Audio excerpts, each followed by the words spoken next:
This is Akshay Garkil, a partner and leader with in cyber with Grant Thornton Bharat.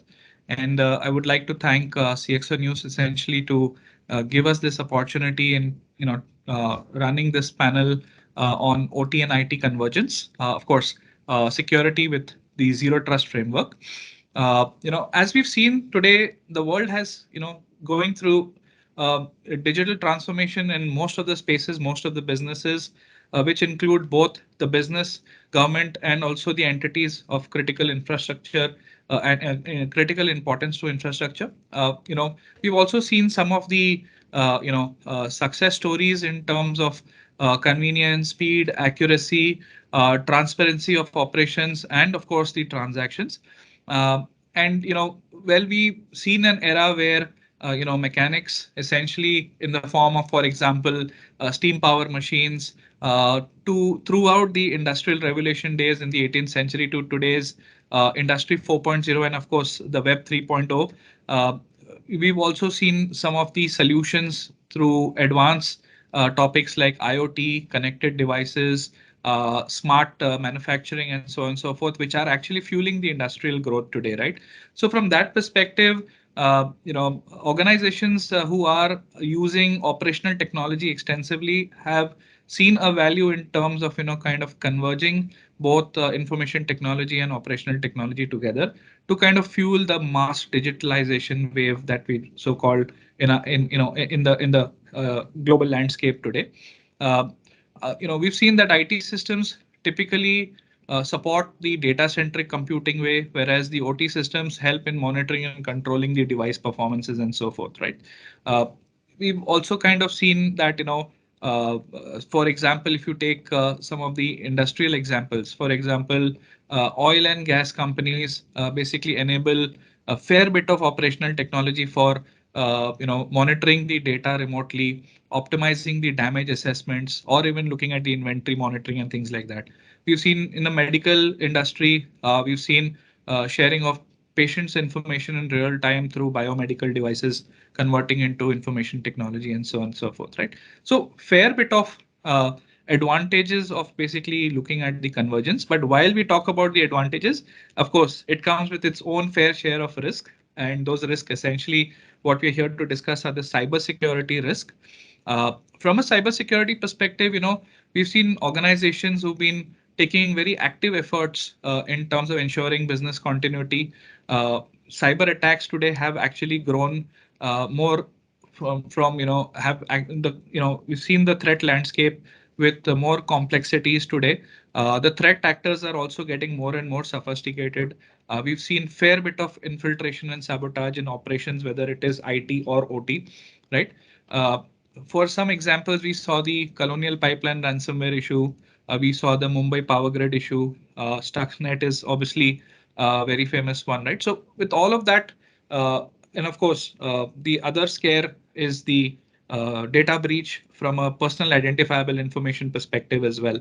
So when we see all of that, of course, we look at the context of zero trust. How does really the zero trust framework, come into picture? How does the zero trust framework really bring in the security controls, which essentially will be important to protect this convergence? And that is what we are here today to kind of discuss. And I'd like to invite my first panelist, Ambarish, to kind of share a perspective. And Ambarish, thanks for joining in.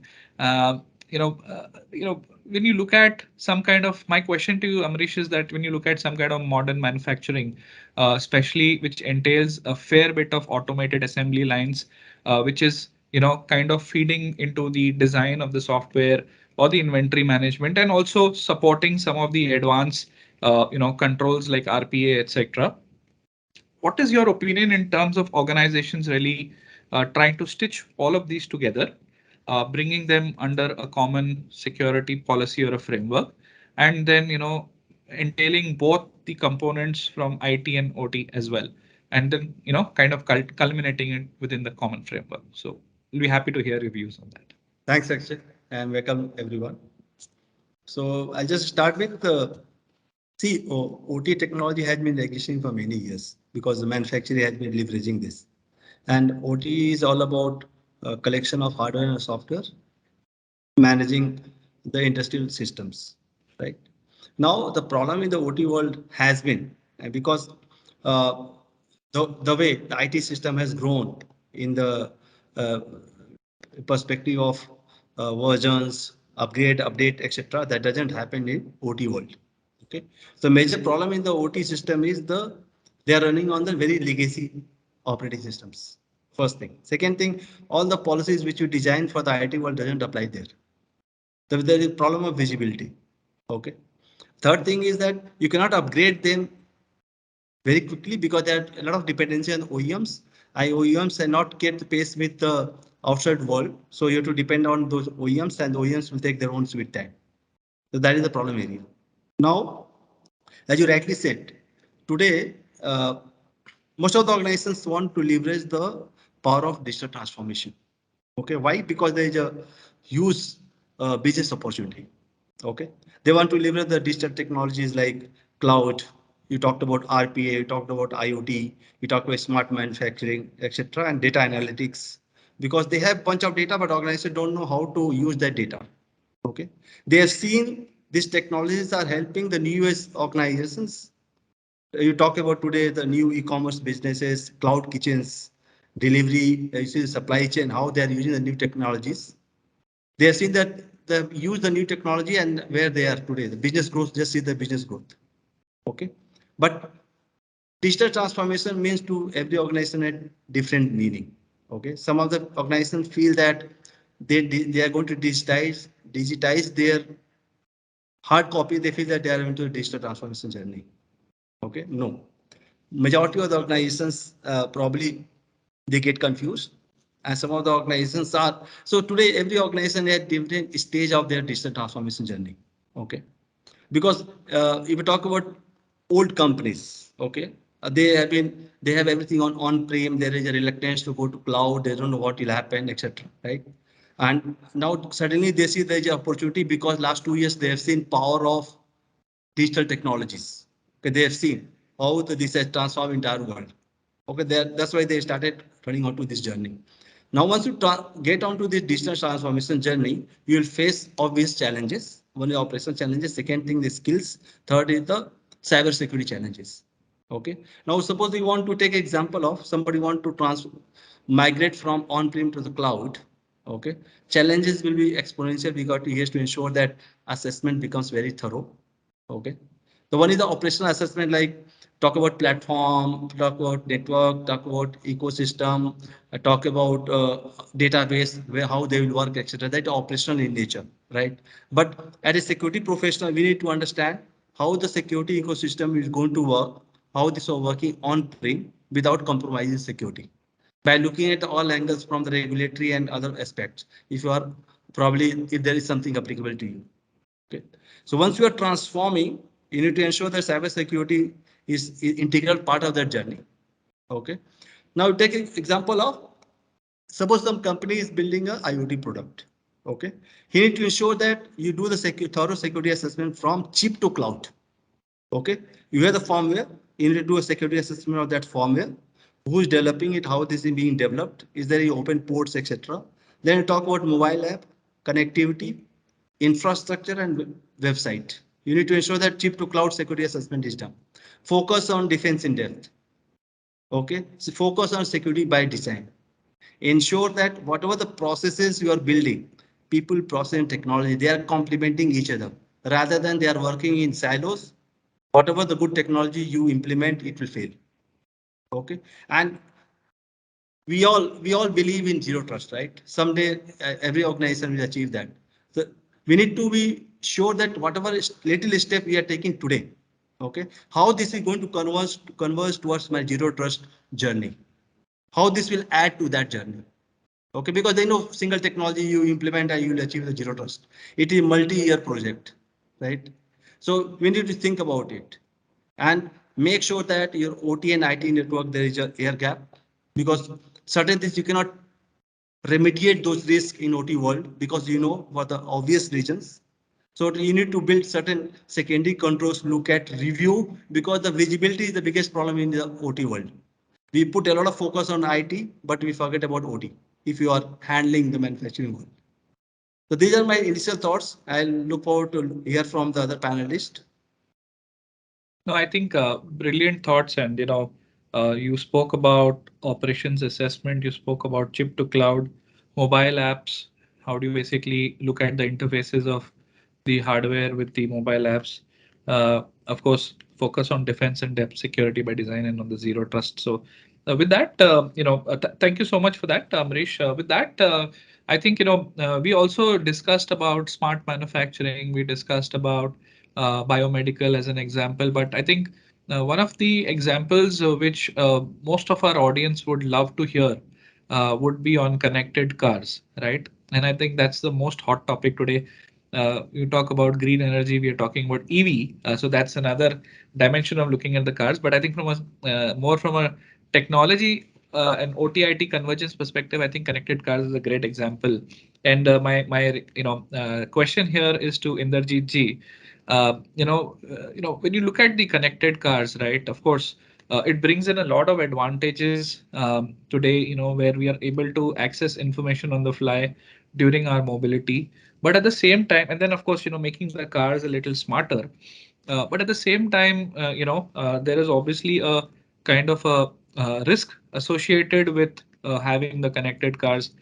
We've seen some examples in Germany as well, where certain cars have got hacked and kind of made it accident prone, and these were a part of the test itself. But scientists, or maybe I would say the testers, were actually successful in terms of compromising the car. So from that perspective, what are your views? What are the cybersecurity controls, and how do you apply those cybersecurity controls in the smart manufacturing world when you look at telemetry or infotainment or kind of PLC equipments, gearbox assemblies, and so on and so forth? So thank you very much.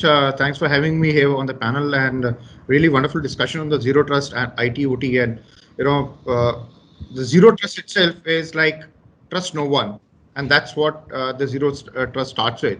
And when you look in from a convergence point of view, IT and OT, what we always see is the east-west traffic, which is amounting to almost 85%, which we are not monitoring through our firewalls. And it's only the northwest west traffic which we are all going about, firewalls, IPS, IDS, and all those things which we have as a security solutions. Now, with the convergence of IIoT coming in, industrial IoT devices, now this has made the landscape so huge, so vulnerable, right? So the OT networks today are equally vulnerable than we ever thought of earlier. Because while we talk of the air gap, those air gaps are really very difficult to clearly say that there's an air gap, because when you have IoT devices, you're connected to the cloud, okay? And it gives those kind of vulnerabilities. It's kind of, patch management, your app management, your API integration, right? Sensor manipulations, everything is possible using that. Now coming to the connected cars, because that's one application with pretty interesting application, and it's a very software intensive and very complex device and highly connected system. And if you look at the driverless car, when we talk of it, it's got so many sensors on board, and there are almost 70 to 100 embedded microcontrollers on board running millions of lines of code. So it's no more a mechanical car which we talk of, right? And whether it's your braking, your engine control, your steering, your airbags, your navigation system, they're all being controlled through different sensors, and they're all radars. And to make it more interactive, we have vehicle to vehicle communication, we have vehicle to infrastructure communication. These are all very vulnerable if you look at it, right? And any hacker who's there can exploit these vulnerabilities sitting right anywhere in any corner of the world. Say, for example, you have a connected car with the most highest, VIP, which can be hacked from anywhere across the world if it is, connected to all these systems, right? And it actually increases the attack surface, which is very large, and the broad attack surface is like every component is connected.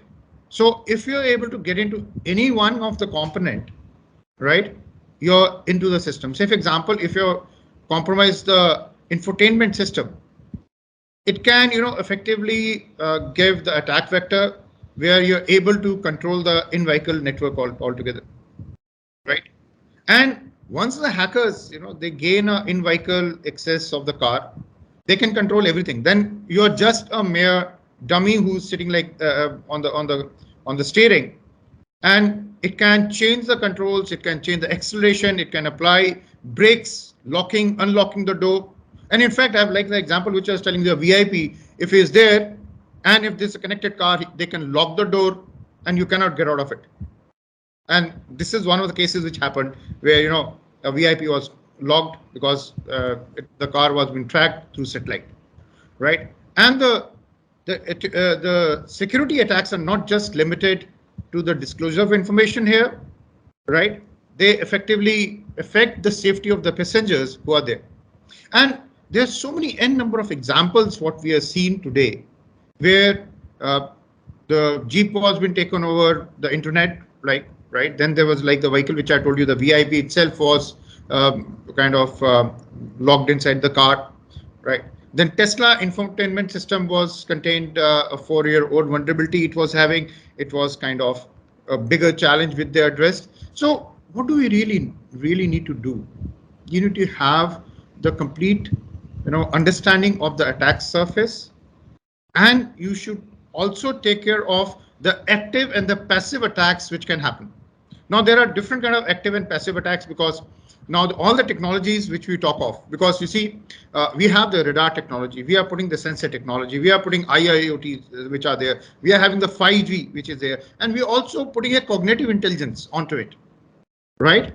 So that you're able to immediately take a action. You have the prescriptive maintenance, you have the predictive maintenance, everything of the technology perspective we talk of in the technology landscape. It's all there.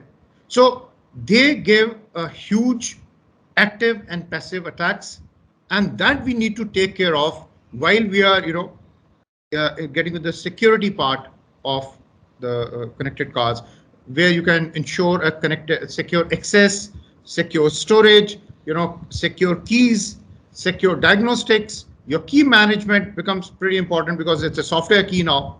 The auditing and logging which are there. So your tempering protection, your machine security. So all those things become so very important when we talk of a connected car, right? So I'll stop here because of the paucity of time. I like other speakers to speak as well. So, I just had one counter question to this in the GG before we move to the next one. And this is more on when you mentioned about the attack surface, right? One is to basically understand the anatomy of the in-network of the car.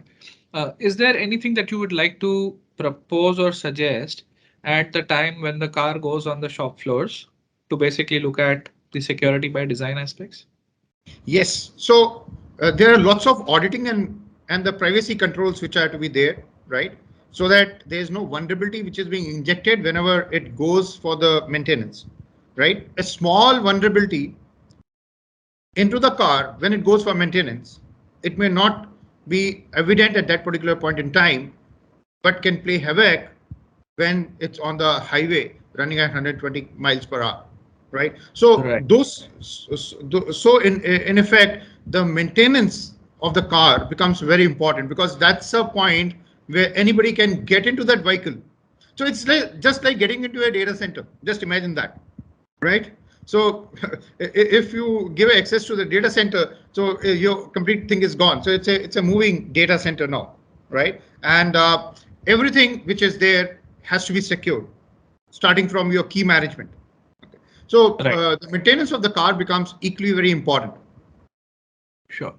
Now, interesting to see how cyber, compromise to cyber postures were actually compromising the, they were actually compromising businesses, they were compromising the assets, and now actually they're compromising human life. So, very interesting to see that. And I'll move to the next topic and I'll request this question to Nitin Parashar. So Nitin, basically, if you could throw some light in terms of how zero trust policies could essentially help, better manage the security considerations of organizations mostly in the telecom devices space. And of course, in the age of a wide range of apps which are being curated. So when you talk about telecom, it's no longer voice. It's all about value added services, right? So from that standpoint, how do you basically look at this convergence? What are the security standards that you would recommend more of a high level in terms of, looking at whether it is any of the IT assets or these are handsets, or for that matter, even the core applications which kind of kind of control the environment both from the telecom side and also from the IT side. Over to you, Nitin. Thanks, Akshay. Uh, hi all, hi everyone. Akshay, I think we all are moving. We are talking about digital transformation. We are moving to hybrid cloud infrastructure, right? So with this digital transformation and cloud infrastructure that we are moving to, it is absolutely changing the way all the industries do business nowadays, right? So relying on those days when we used to rely on a official network perimeter, those are gone now. I mean, if you talk about security, if you talk about network, we need to adapt to cloud, we need to adapt to mobile, we need to adapt to every global need that is there, right? And every organization now is also adjusting to their business models where they are trying to offer services to the customers with new digital experience, with SaaS coming in picture, right? So the need and want, while also enabling a global workforce, this has actually has to be accelerated because digital transformation journey is now accelerated, right? So organizations have thousands of, I mean, we all are connected globally from different places, and that is how organizations have moved they are connecting from home computers. It's outside your own IT department's control, right? You did talk about PII also. We never thought about it earlier, right? Data privacy is now talk of the town, of course. Resources are spread across the globe. So it becomes very difficult for everybody to quickly, connect quickly and then be secure also, right? So because we have been relying on our traditional on-premise infrastructure, employees now we have moved to employees' home environment, which are more vulnerable to compromise, of course, putting the business at risk. We need to understand that, right? We also need to look at that things become more complicated now because many enterprises are currently operating with a patchwork of security solution and tools with poor integration, which is also leading to a lot of manual work, manual task, right? They lack context, they lack insight, and our people are putting in a lot of manual efforts, and now because the control is not effective, there's a rise in data breach. Increase in global regulation have made predicting networks difficult. So I think it has to be a mix of not just a handset or application. We have to look at probably a wider level where applications, users, and devices all need fast and secure access to data so much that the entire industry of security and tools and architecture has been built to protect it. Right. So I think that's where zero trust, when we talk about zero trust, like somebody said, trust nothing, trust nobody. I think that is what comes in picture because if you talk about zero touch, it is not a technology. For me, it is a mindset. It is a process that we need to inculcate because that is the only way we will be able to prevent data breaches and contain lateral movement using application micro segmentation. Because I think somebody mentioned about getting on a possible lateral attack.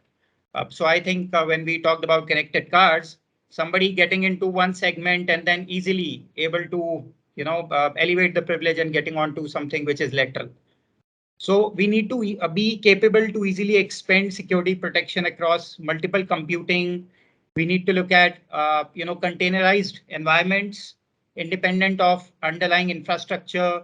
We need to have a complete visibility to users, devices, components, and of course, workloads across environment, identifying what is running and how are we enforcing the policies which are required. We surely need to look at something that helps us to continuously monitor, detect, and respond to signs of compromise. So continuous threat detection is very, very important. We need to have we need to ensure about consistent user experience also, because we can't really so while we need to look at zero trust and the security, we can't really compromise on user experience because that is important. We need to look at reducing full-time manual hours and architectural complexity that we have to a better unified security architecture, which makes life easy for everybody.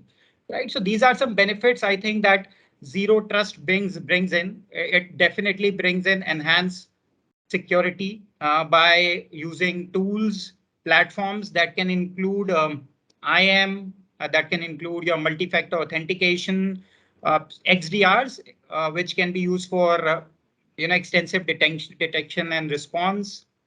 It also brings in, I think, a side benefit of it would be simplifying the security architecture and improved user experience, because that is equally important.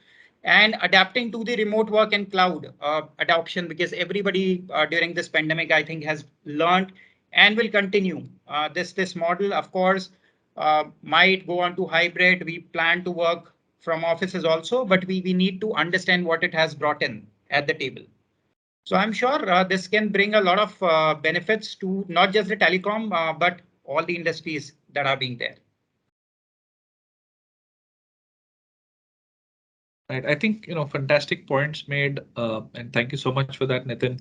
You spoke about not looking at the users and devices in isolation, but doing a complete mix and seeing, how do you kind of work on the apps, the users and the devices, basically, collating together. You spoke about micro segmentation, and of course, today, if you look at, the within India, you look at the Unicorn Club. There are a lot of micro segmentation organizations who are basically entering into the Unicorn Club. So I wouldn't, agree more. I mean, I would definitely agree a lot on what you just mentioned. Then, of course, some very good points on containerized environments, complete visibility to users in terms of user actions and what they've been doing, continuous threat detection, reducing manual hours and getting unified security architecture across the board, cloud adoption in terms of adaptability. Just one counter question to that, a very quick one, and I'll just request 30 seconds of view from your end on that, is when you talk about continuous user threat detection, do you think the end user handsets also come under the purview of end user detection? Of course, why not? I mean, with the way we are moving, I mean, we move on the road and we did talk about connected cars, right? So why not? I mean, it does. Of course, we need to look at that also. Okay, all right. Thank you so much for that. I'll move to my next question, and I'll request Pradipta to kind of step in for this one. And Pradipta, my question here is on critical infrastructure, right? So today, we've seen the entire globe kind of witnessing cyber attacks on critical infrastructure, right from nuclear plants to power grids. And even transmission lines. We've also seen certain train networks also getting kind of hacked. So and then of course, while I do appreciate and understand that a lot of countries, power grid corporations of a lot of countries or the central authorities from a electricity standpoint have been, coming up with various, cyber security guidelines. Very recently in India as well, the Central Electricity Authority has also mandated some companies to have a dedicated team on cyber and also to kind of have a mechanism in terms of a call tree or a mechanism to kind of handle these security incidents. So my question to you is, what have really been the challenges for power companies today, more so from an operational technology perspective, in terms of handling any cyber incidents, if any? And of course, what are the additional responsibilities you feel, has been entrusted by the government on power companies to kind of protect the operational technology assets, especially during these incidents? Yeah, thanks, Akshay, giving me this opportunity to take up my thought about this OT and IT and the critical infrastructure, what you're talking about, and also the policy around and how we can control and protect those our national critical infrastructure or the business critical infrastructure in India and across the globe. So the point is the way we are moving towards the digitizations. Today, the IT and OT is not into the different island. It is a single island we can talk about, because the data, what we are going to be utilizing or warehousing and or also that IND and ML, the part of it we are enforcing those and to take maximum benefit of those data which is coming from that OT environment, whether it is the CNC, PLC, SCADA, control traffic, all those, like, there are a lot of information, a lot of data been generated. So we are wanted to take those data, in the meaningful way to have that optimization of those, either it is a productivity side of it, cost optimization side of it. We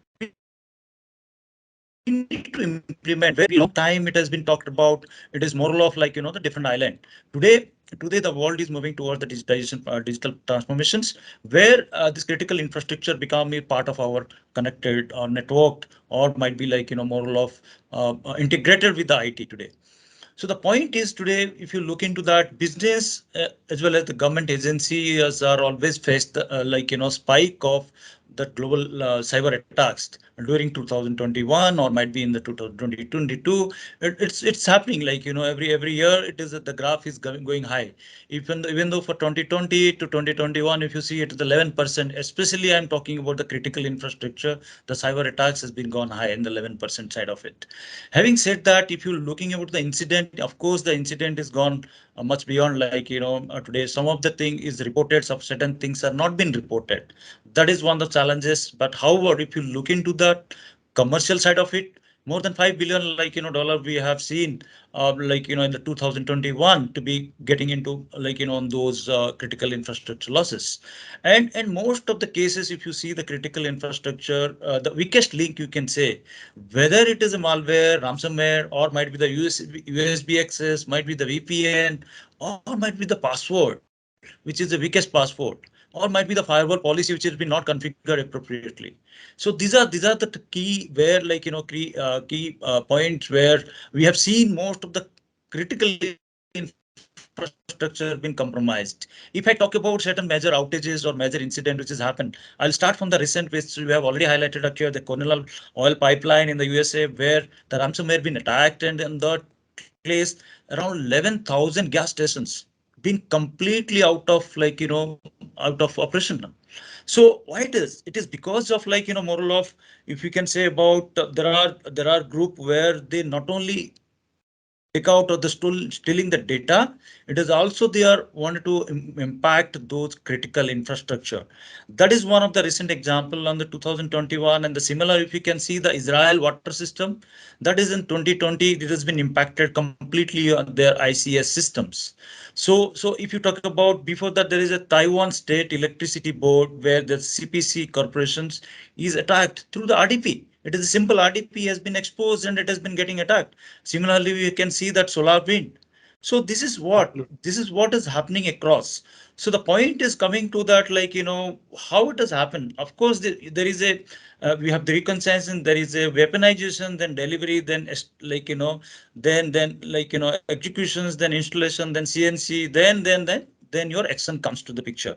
So definitely in this process, somewhere that control you have to be in place. So on that control, we have to have certain policy, and that which if you talk about India, definitely we have talking about moral of that moral of the National Information Infrastructure Protection Group, where the 24/7 they are working for that to protecting or giving the response to that. But there is a policy around it also. Then if you talk about the National Cyber Security Policy 2013, where it has been already highlighted, especially for the critical infrastructure to be monitored, it should be response, how we can take those up. So, but it is not that extensively mentioning for the certain the group or certain the business or certain kind of sector. But if you talk about the CISA, where we are talking about the cyber security and infrastructure security in the US, that's called CISA, where it is critical. There are 16 sectors been already party to it. So if you can see, that is one of reference for us to take it up. Then we have in India also, of course, we have the national, as I said, like National Cybersecurity Policy 2013, and today also we are talking about the GDPR, IT Act law, and lot of like even the data protection law. It is coming up. It is always coming up. It is developing, and very recently the data protection law has been already there at the Parliament for the approval. So soon it will be going to be published. Specifically, if you talk about for the energy sector or the transmission sector, definitely there are certain framework, there are certain like policies or like best practices are already available. If you talk about the NIST, there are 7628. It is for the smart grid. What is the best practices we can implement? So that is there in place. And NIST SP 882, how we can manage and control, what kind of control we can put it for the control systems. That is all the best practice and guideline also in place. So Right. we can refer those guidelines, whether it is a CISA or might be NIST or might be the national security policy, what we have, cyber security policies. Those are the policy around to ensure that like we are into the right place and the right track to take those controls and implement those or enforce those into our energy sector, or not only energy sector, you can take up the all critical sector, whether it is public or private. It is important for us. Fantastic. And talk, yeah. Yeah, talking about that again, like if you see the 56% of like energy and utility sector reported for the attack, whether they have reported, some of parties are not reported, and some parties are caused by the data breach, not been like operationality shut down, but data breaches happen. So 56% people have, or industries or companies have already faced certain issues or the compromises to the cybersecurity attacks.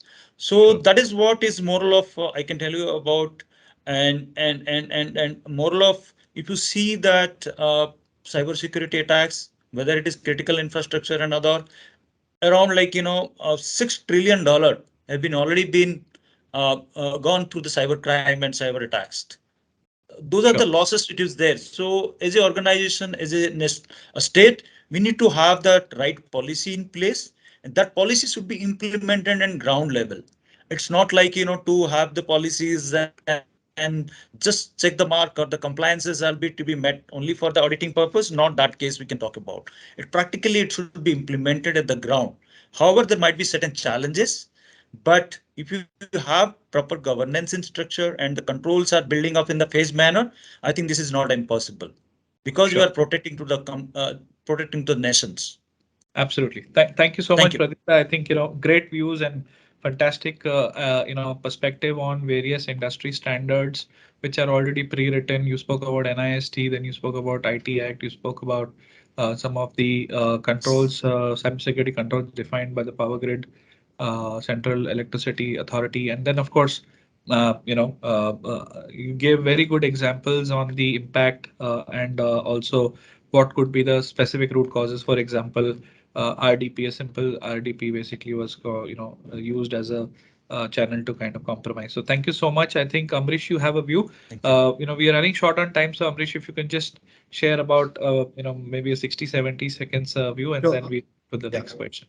Yeah, so aligned to what Pradipta says, see, traditionally, most of the organizations have invested in a lot of things on the protection part. Okay, if we talk about niche cybersecurity framework, it talks about identify, protect, detect, respond, and recover. And since they have invested a lot of resources on protection, if the protection fails, they are flat, because they have not thought about identify, respond, and recover. That way, I'm saying that for the benefit of everybody, that we need to look at where are your investors are going, where you're going to identify, protect, detect, respond, and recover.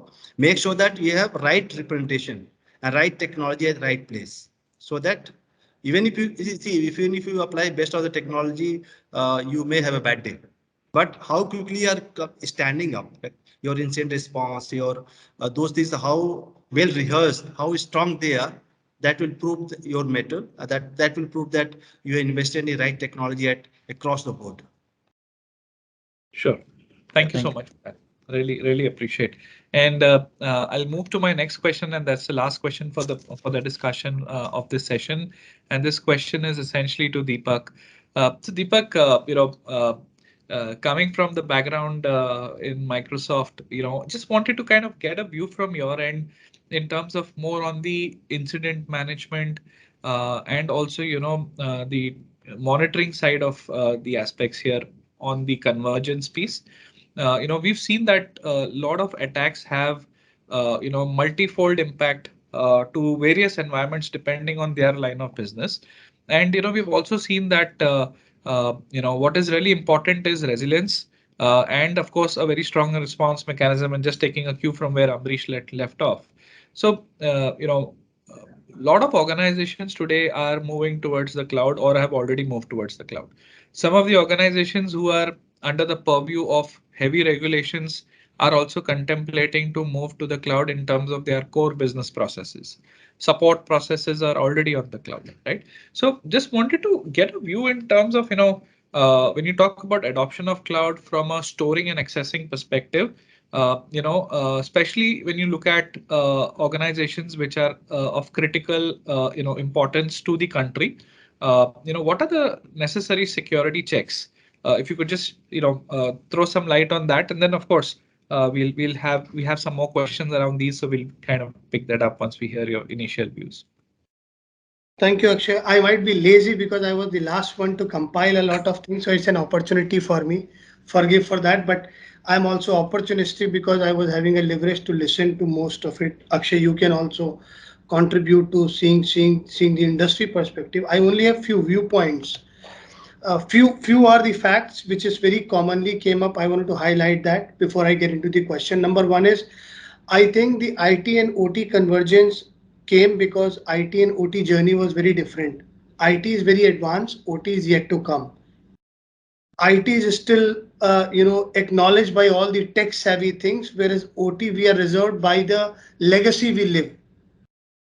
IT is all about being promoting to the latest things. We talk about AI or doing the sensors or hybrid cloud computing. Akshay, what you asked just now, compared to OT. Now, why I'm putting this comparison on this call for audience later on is not that the OT was legacy, because OT was meant to be manufactured in a company in a region where I'm creating something out of a Honda car, just taking an example, or going with the country like India as a Maruti car, right? But today when I'm creating that, it is not you and me which are working. It is a humanoid, human and the robotics which combine together. And that is why the OT part needs to converge. So I'm trying to establish one fact. It does not matter where we are in the cloud or how the data centric comes into. There is an IT and OT convergence needs to work together. That's point number one. The IT and OT, when they converge, because of the legacy, the OT has to have a segregated environment to be looked from cybersecurity perspective. That's point number two I would like to highlight, because the type of challenges when we see the RPA or the robotics ecosystem, the manufacturing ecosystem to come to the IT, it required a different level of security perspective. The third part, which was most important, which you asked Akshay, is if you really see the landscape of the cyber attacks, right? Today the attacks are not on financial impact. It is not even the impact on the brand. It is not even to the impact of a power plant. It can be an impact onto humanity. So if I'm able to capture a power plant and I tweak a little bit of chemical instance, I'm going very practical. Inderjeet will vouch for it, right? That I can change a tuning of chemical, it can create a blast. It's a human impact. So what I'm trying to highlight is seeing that impact, it can do a financial losses. And what I'm trying to drive is it can be a nation state threat, right? So catering those things, the impact of what cloud companies are doing, it is, I don't want to name today how the environment, geopolitical and global aspects are going on. But you all can agree that if we get into a cloud mode, you can have a backup, disaster recovery, management planning, and most important, you can safeguard the human nature of having a critical infrastructure taken care of. What Ambarish also mentioned, Pradeepto highlighted about it. So first of all, we need to get into global consensus. So let's look into what is the global practices. Ambarish talked about, Pradeepto spoke about it. It can be NIST framework. Can it be part of the region? Answer is yes. Can we get into any of the framework which is called National Cyber Security Framework? Answer is yes. Can we look into something called Data Security Privacy Framework for India? It is good. And then it is most important is, should we look into critical infra as segregated? As an individual opinion, I would say we should look into critical infra security as a separate aspect. But it has to have the topic which is called convergence on top of it, Akshay. Just to conclude that point, that let's look into as to converge it, look into the tools and technology which can be adopted. Cloud is the mode to get into it, but that's not the only answer. Sure. The answer is, can we converge quickly into that, Akshay? Yeah, I think, very valid point. While you, said that cloud may not be the only answer, but of course, cloud is also one of the answers. And while organizations really focus from a business standpoint in converging IT OT to kind of get the best benefit in terms of go to market and also, kind of, customer satisfaction and so on and so forth, depending on what line of business they are in, they leave the rest to the cloud service provider in terms of, making sure that all the risk may be still accountable for the organization, but the risk is transferred in some way to the cloud service provider in terms of looking at disaster recovery, business continuity, crisis management, and so on and so forth. Now, my point here is that let's take one step forward here, Deepak, and talk about the security operations, especially the threat monitoring, right? And when we look at threat monitoring, we're seeing a huge trend of virtual SOC. We're seeing a huge trend of SOC on the cloud. So what are you a proponent of, applying this same control and extending it to this convergence mechanism as well?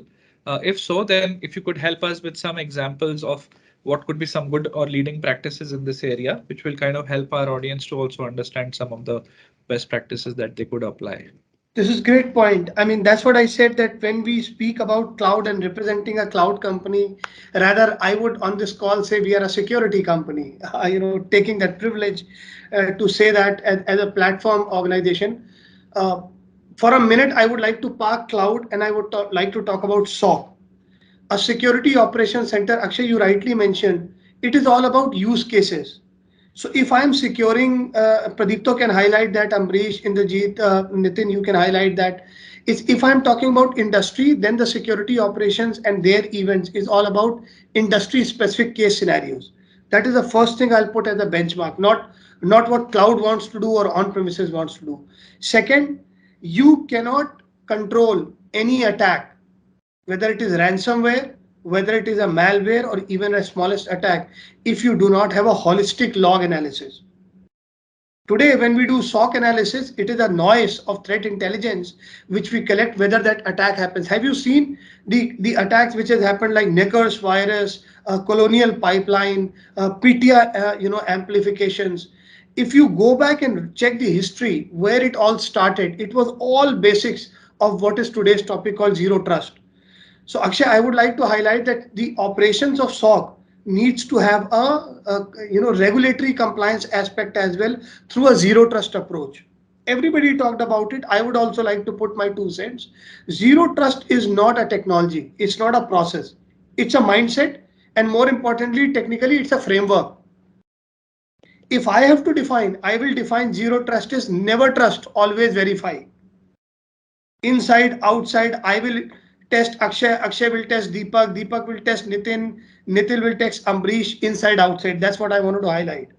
Second, assume you are in the breach state. That's the point number 2 of zero trust. Assume breach. That means water flood has come. I'm already in the a droning stage. What should I do? That's where, Akshay, when you said in the SOC, it is not about threat intel. Am I prepared for crisis management? The point you were highlighting is a very, very crisp point.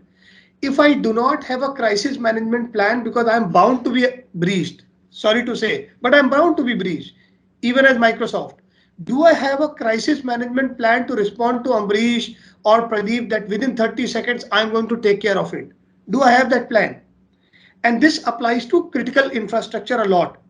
That means in 1 hour, if I have a crisis management plan, maybe so likely I have impacted human life. I might have got a disruption of 1 hour of electricity, but I lost, the electricity, but I was able to save the human life. That's point number 2. The third part of zero trust is least privilege. Every CIO, Ambarish, you can count on that, Pradeep. So I'm taking your names frequently. Sorry for that. And Nitin, you can highlight that as well. Indrajit is on the side of consulting, so I'm not taking his name. Most of us customize our privileges, having more than what we are supposed to do. And this goes as a consumer as well, Akshay, right? So I might have my mobile with my access, which I'm not supposed to have, but I'm having it. So I get breached. And then I tell my bank I lost my money. And then bank tells me because you are not up to date. I mean, who is responsible for it? That's why in cloud, in SOC, what you asked, I'm giving that answer as well. This is a cloud natural model called shared responsibility model. What lies with you? What lies with me? What infrastructure, software as a service, or cloud as a service you are having? But in nutshell, it is all about the security operations center. The best practices is to conclude minimum security baseline lies with the devices or the application. If they are vulnerable, they are bound to get attacked. If it is attacked, do I have a crisis management plan?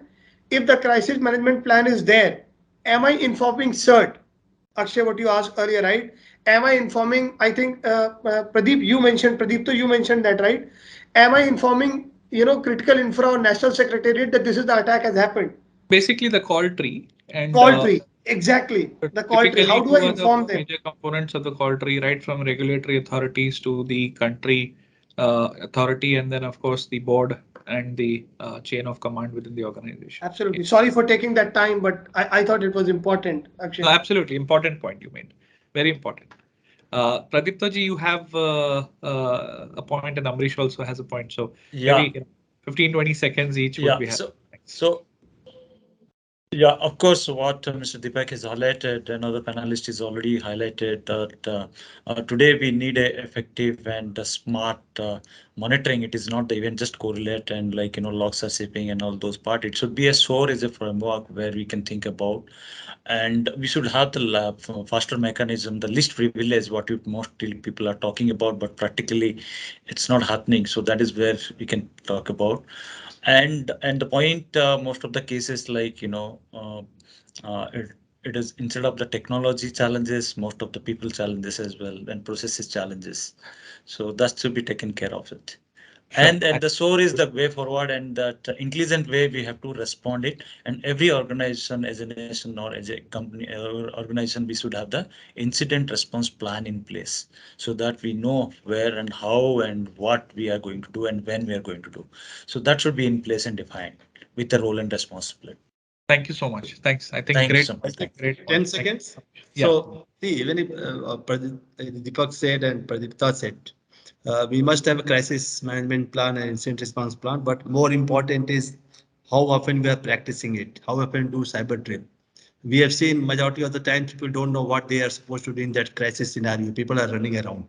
Okay, so roles of responsibility, if there is a practice and they are reviving and the plan is current, right? That's why you see in the hour of crisis, we say that call army, right? Why defense forces? Because they are ready. They are practicing their drill every day. They have plan A, plan B, and plan C. Okay, coming from the defense background, I can just correlate things little better. I think Indrajit sir also can vouch on that. That's why you see in the crisis, everyone thought about call army, right? Call Navy, Air Force, etc. Why? Because they practice it.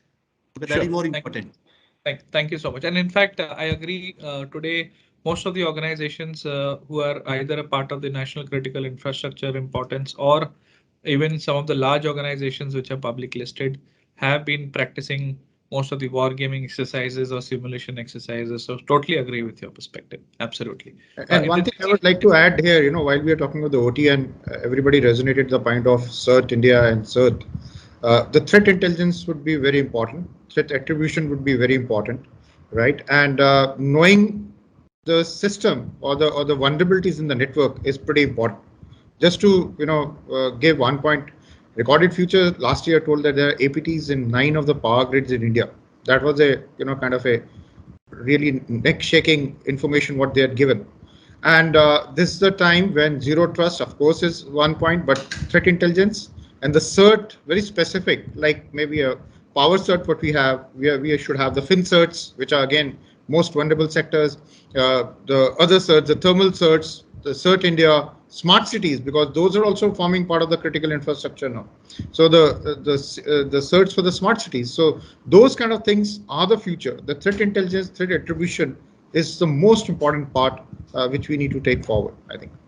Absolutely. Absolutely. Thank you so much for that. And I think, plethora of information. I have learned a lot today with all these, esteemed panelists. And thank you so much. And, as they say that, data is the new oil. And I think it should be, where it is moving towards is, how do we kind of business is going to continuously transform, and it's going to move into the transformation space, and change is going to be the only constant that we're going to see in business from the times to come. We are talking about our, India's economy to move to a $5 trillion economy by 2025. Now, if you look at that, how many more new organizations are going to come into place? We are looking at 200 odd unicorns basically getting established in the next 1 or 2 years. Apart from the ones which are already there, we are looking at organizations. We spoke about micro segmentation. That's a big area which is essentially coming up, and it's not only in the country but globally as well. We've been seeing a huge trend. We are also seeing a trend in the biomedical space, and we spoke about touching the human element. Of course, one was about an example that was given was on how you could impact the human life by making some changes to the power grid. There have been examples where large critical surgeries have been averted because of biomedical devices being hacked into, right? So various aspects, and I think as we move forward, cybersecurity essentially has become a part of the top 3 risk in a board conversation, and I won't be surprised if it becomes the top risk very soon. With that, I would like to thank the panelists for sharing wonderful, absolutely wonderful, insightful views. And I'm sure the audience essentially would also be beneficial in terms of what they've heard from the panelists today. Thank you so much for being a part of the panel, and thank you for your patience answering all the questions that I posted. So thank you once again. For more updates from CXO TV, please like and subscribe to our channel.